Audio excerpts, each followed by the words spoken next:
सहब ना जुदाई। 9 दिन के बाद कैसे करब हम विदाई। 9 दिन के बाद कैसे करब हम विदाई। हम के करा से बोलब, के करा से हंसब, के करा से दुखवा सुनाई। सहब ना जुदाई। 9 दिन के बाद कैसे करब हम विदाई। 9 दिन के बाद कैसे करब हम विदाई।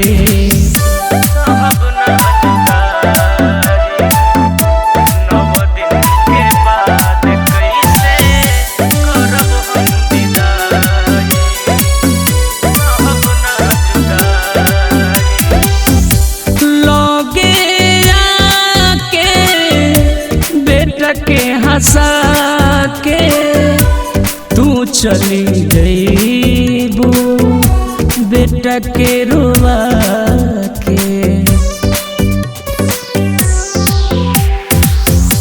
लगे आके बेटा के हंसा के तू चली गईबू, बेटा के रुआ के। तोहर याद सताई हम कैसे भुलाई देबू, बेटवा के तू तरवाई।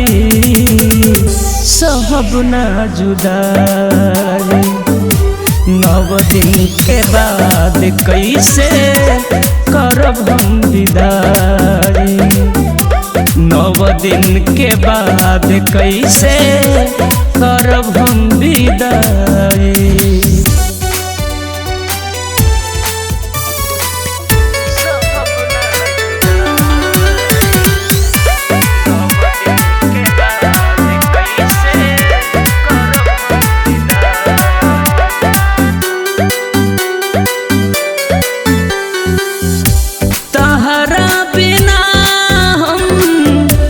कैसे रहब माई जुदाई, कैसे सहब।